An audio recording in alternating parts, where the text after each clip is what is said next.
Hi guys, White Witch 110 here. Tonight I'm going to be talking to you about the National War Memorial here in Ottawa. I'll be showing you some photos I took. This first photo is after Remembrance Day services. These are all the poppies that people have worn that they place on top of the tomb of the unknown soldier. Now, the National War Memorial was unveiled in 1939. It symbolizes the sacrifice Canadian forces have made during war. The siren's off of the TV. In 1925, a competition was held for architects, sculptors, and artists in the British Empire to design a monument. They had to be a resident of the empire, or born in the empire or allied nation.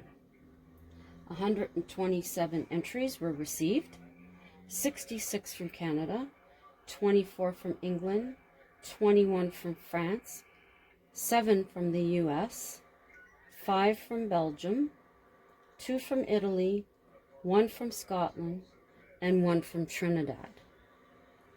7 finalists submitted models. This is a close-up. Now, the proper way to wear the poppy is to have the black center. Although it's patriotic to have the Canadian flag, the black center is the proper way. The Board of Assessors in January 1926 chose Vernon March of Farnborough, Kent, England. His theme, The Great Response of Canada. It represented Canadians coming overseas. There was no suggestion of glorifying war. Vernon March passed untimely in 1930. His 6 brothers and sister completed his work. The figures were made in clay, so plaster casts could be made. Their foundry made the final bronze figures. I'll show you. And these are people taking their time to pray. Some people actually put photos of their loved ones who didn't come back. And other people will bring their own wreaths to lay. My understanding is that after the services are done, during the evening, I believe it is, any photos that are here or notes, letters are gathered and they're taken to the War Museum to be put into their archives.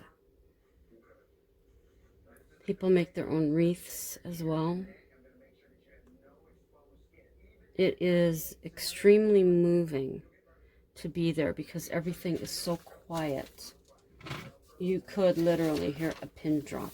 That's how quiet it is in downtown Ottawa.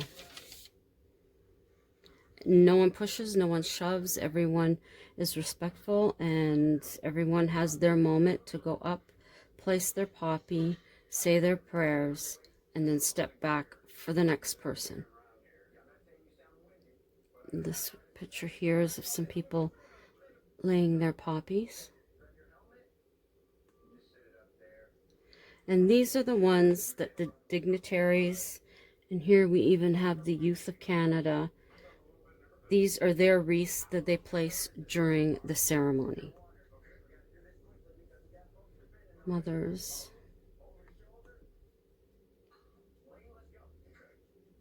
It is a beautiful memorial.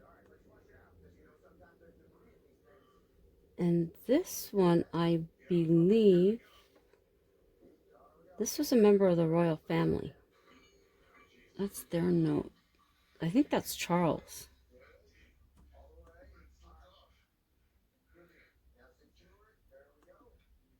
I could be wrong. We went down afterwards.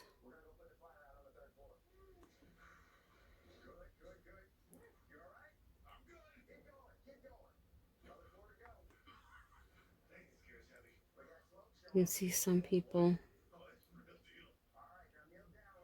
That's from the Legion.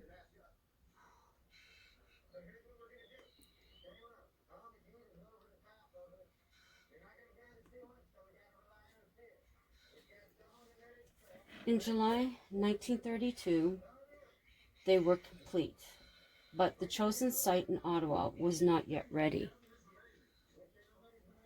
In 1933, they were displayed in London's Hyde Park for 6 months. They were then stored in March's studio until 1937, when they were shipped to Ottawa. EGM, a company from Montreal, built the pedestal and arch in December 1937. Sidney March overseeing the construction. Then 2 years later, brothers Percy and Walter joined him. The memorial was complete October 19th, 1938. All of the embassies, the dignitaries there, they placed theirs. Another in loving memory of Able Seaman Robert P. Smith, your loving family. Canadian Coast Guard, Thailand. And here's one. Missing in action February 13th, 1943, on a mission to bomb the German submarine base.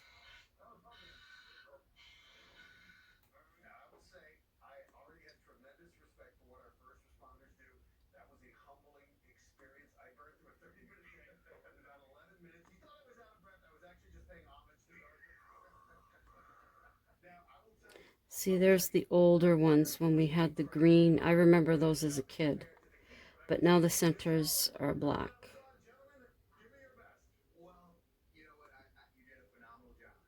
But it's nice that everything that is left there is actually taken. I believe it is cataloged as well.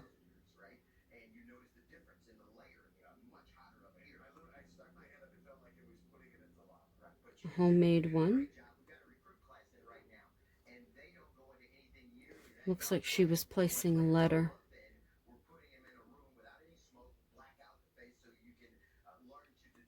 There is a lot, of course, just like my dad, when he would watch the services here from Ottawa, where he would break down and cry because of memories that he has and friends that he lost. And I imagine my grandfather would have been the same way. These are some of the statues now. A.W. Robertson Limited from Toronto built the terraces and the walkways around the memorial. May 21st, 1939, at 11 a.m., His Majesty King George VI officially unveiled the memorial. 100,000 people gathered on the streets surrounding the site. The National War Memorial is located at Confederation Square. It is 21.34 meters high, this is the memorial, from its base. The arch is granite and topped with 2 figures, peace and freedom, in bronze. There are 22 figures symbolizing the Canadians who served. Each figure is 2.44 meters tall.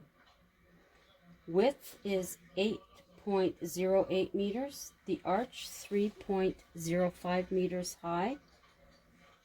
503 tons of granite, 32 tons of bronze, reinforced concrete on steel columns in bedrock.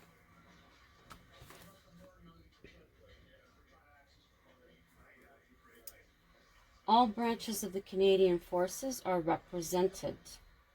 Lead figure, Infantryman, Army. Lewis Gunner, kilted soldier with Vickers machine gun. Pilot in full kit.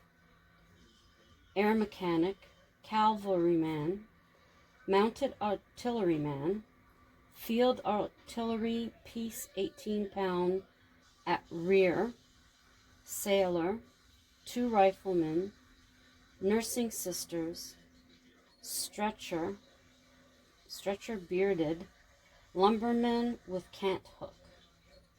Top of the arch figures are 5.33 meters high. And there it is there. These are the figures that they're talking about.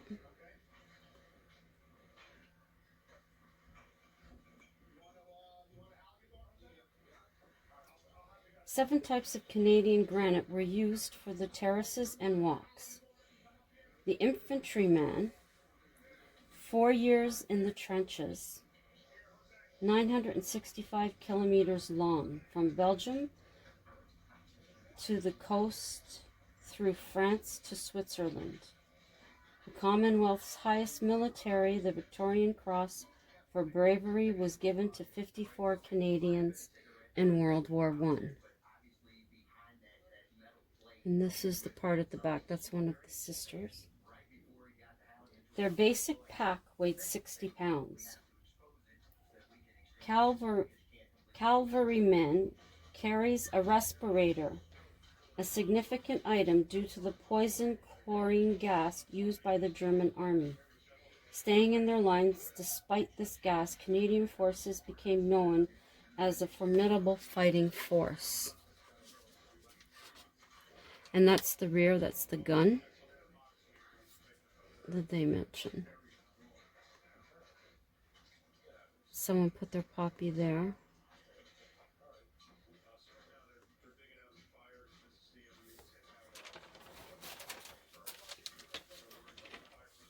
"3,500 Indigenous people served in World War I.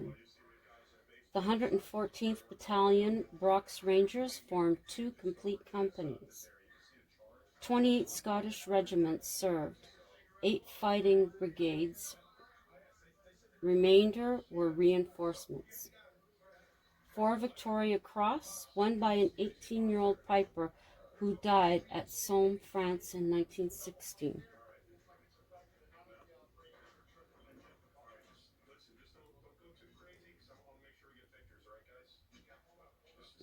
3 corners of the tomb feature replicas of the memorial cross. Each cross is slightly different. It bears the royal cipher of the sovereigns: King George V, George VI, Elizabeth II. The memorial cross is presented to the families of those who gave their lives while serving in an area of hostilities outside of Canada. And then they have it in French. Everything in Ottawa is French and English. 4 corner bears the poppy, symbol of sacrifice and remembrance. It is worn by thousands of Canadians on Remembrance Day, November 11th. We actually start at the beginning of November to wear our poppies. When World War I began, Canada had a navy of less than 350 men and 2 ships. By 1918, there were 5,500 officers with 100 vessels. Canada provided men and ships for the Royal Navy and other allies. No fewer than 25,000 Canadians served with the British Air Services. There were 800 decorations awarded of valor and 3 Victoria Crosses.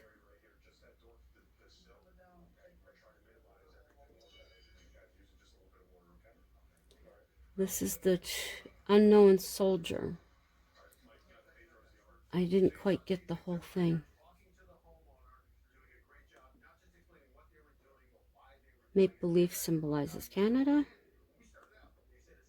which when I was actually born, I was born under the Union Jack, because the Canadian flag as you know it, I think came around in 65. Not 100% sure. But there's those photos. Here's one. Very nice one. Pilots flew with few instruments and no parachutes. 1/3 of all flyers died in battle. 1,600 Canadian flyers lost their lives. Canadian Cavalry Brigade fought beside the British. 3 members received Victoria Crosses. The last horseback action took place in Mons in 1918. Horses pulled 18-pound guns.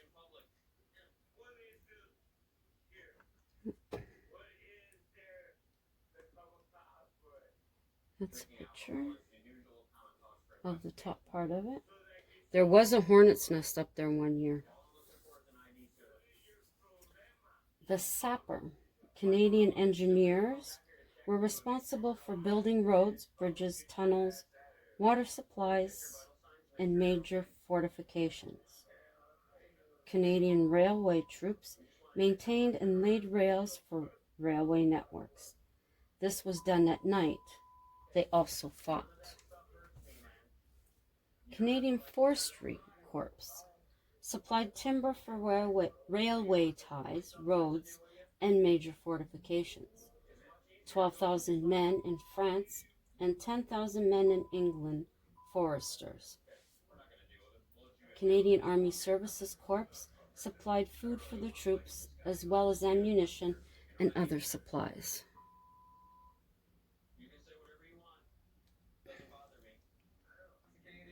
Now this is the changing of the guard at the monument in the summer.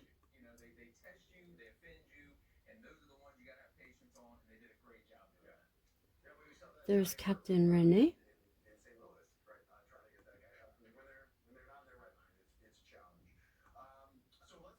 And there it is there. Okay. Soldier with the Lewis gun.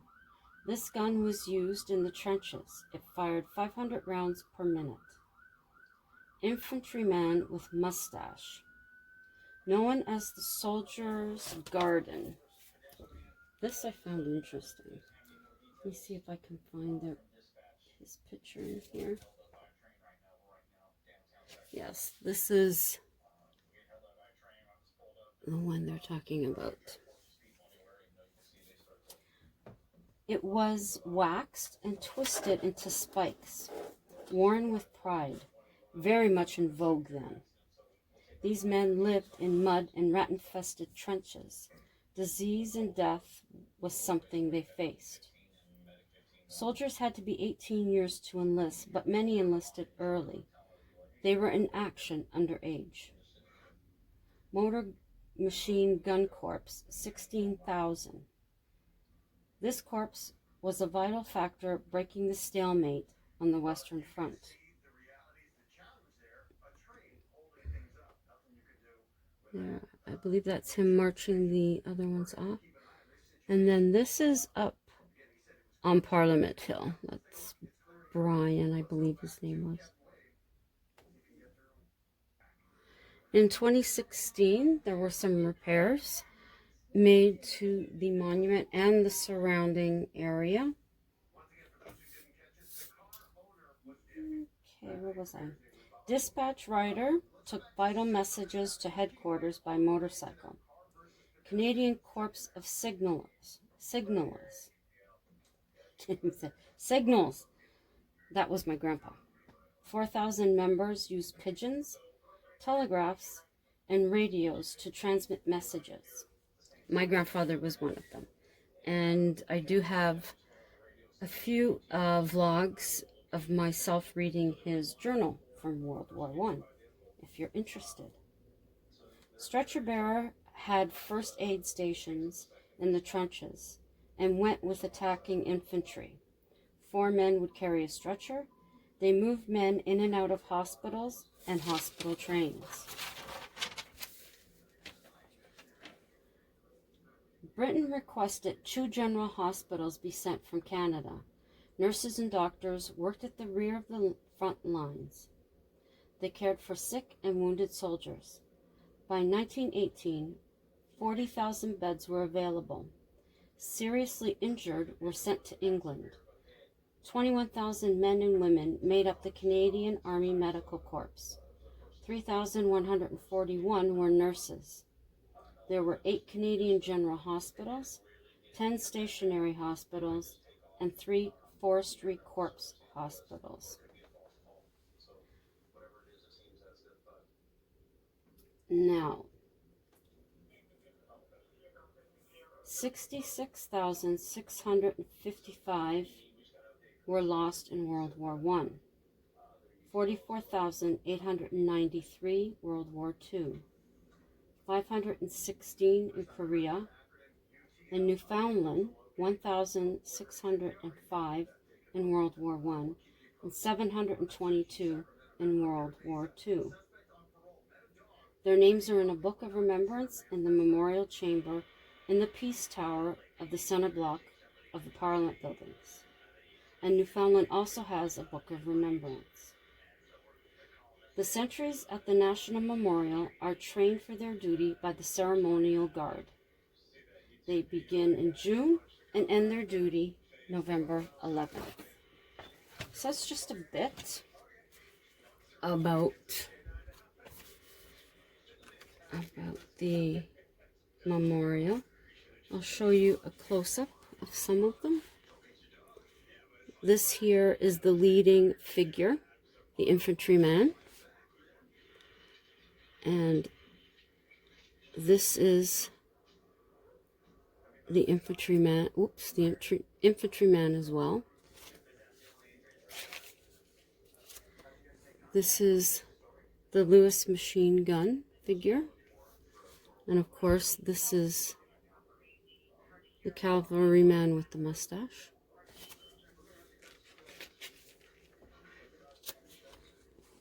And this is another infantryman. They believe this is an indigenous figure. And this is the kilted soldier. I thought I had other photos, but because I've taken quite a bit of them. And this is the infantry. And this one here, is one of the soldiers. The Motor Machine Gun Corps.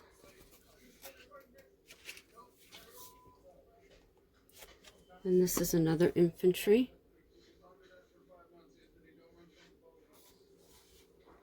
He's the one that's mounted on the horse, it says. And this is the sailor.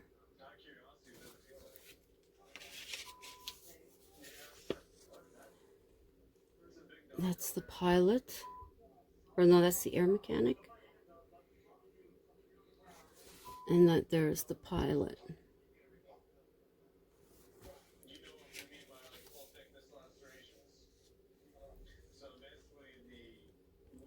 Cavalry soldier. The sapper.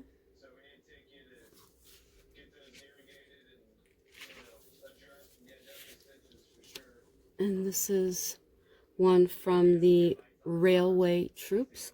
That is a spike. And this one here is the forestry.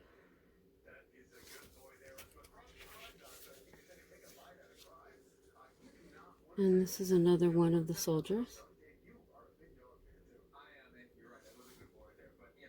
And this one here with his goggles. This is the one that would be on the motorcycle.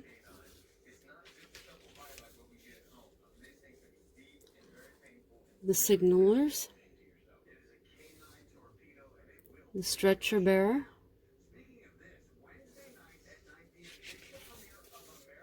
And there is one of the nurses. There's the other nurse. And there you go.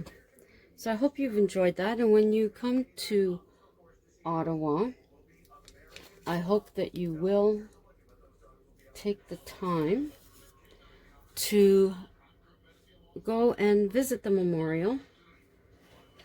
It is beautiful. And, well, now it wouldn't be till the summer, or unless I find some other photos that I've taken. These are from our Facebook.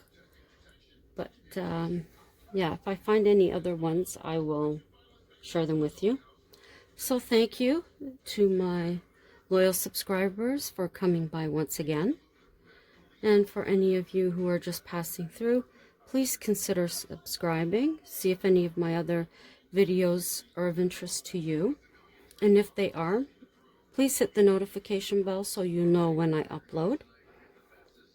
Check out the other ones. If you like what you see, feel free to give them a thumbs up. Leave me a comment. I do get back to my comments. And share them out if you think anyone else would be interested. So, have a beautiful rest of the evening. Hopefully you're relaxing at home with your feet up watching TV. And have a terrific Tuesday. And until tomorrow night, ciao for now.